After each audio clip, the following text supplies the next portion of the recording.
something while we look for this next show that, with you talking about the line 5 as well, that I thought was interesting that it came up for me, because I'm a 5/1, so I also have the projection field very strongly in my human design. Yeah. And when you said that, one thing that really came up for me with not necessarily all of these characters, but with Rapunzel for sure, Barbie for sure, Luna, I think as well, is this kind of wanting to break free of the path that has already been laid for you, was something that resonated very strongly with me. Like, Rapunzel's entire arc is escaping the tower, escaping the projection field, this path that she has been forced down, and she wants to explore. She's curious. She wants to find who she is. She wants to be free. That is her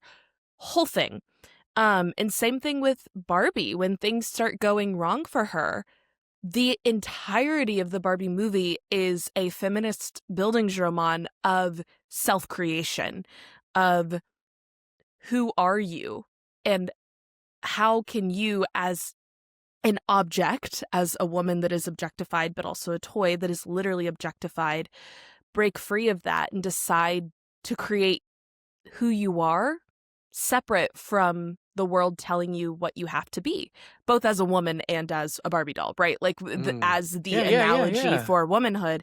And to me, that is really what is so powerful about the Barbie movie, is that it is ultimately about agency and autonomy. So I don't know. That just was something I like that. That's super powerful to notice that. Like, and I think that makes good sense to me. I that resonates as you say that. Like, and it's just interesting because I never thought about it from this lens, and I also wonder from even from an astrological lens as well. You know, because again, these are all just frameworks. They're what's this could all, it's fun to talk about, right? But it's not. Nothing set in stone, but when you start to notice again, it's about noticing to me.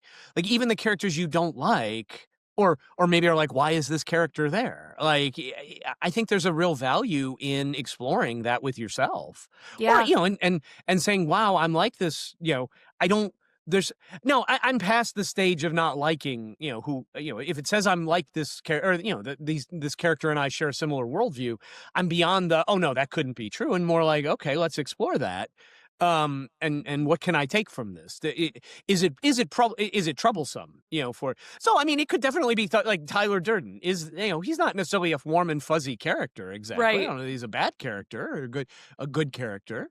But it's interesting that he was somebody who was consistent. Tyler Durden, as I've changed over the years, because again, I took this test 2 years ago, and some radically, people have moved down and other people have moved up, which I think is very interesting. Tyler Durden, however, was always a very strong. I remember Tyler Durden was high on the list before and remains high on the list, which is also interesting.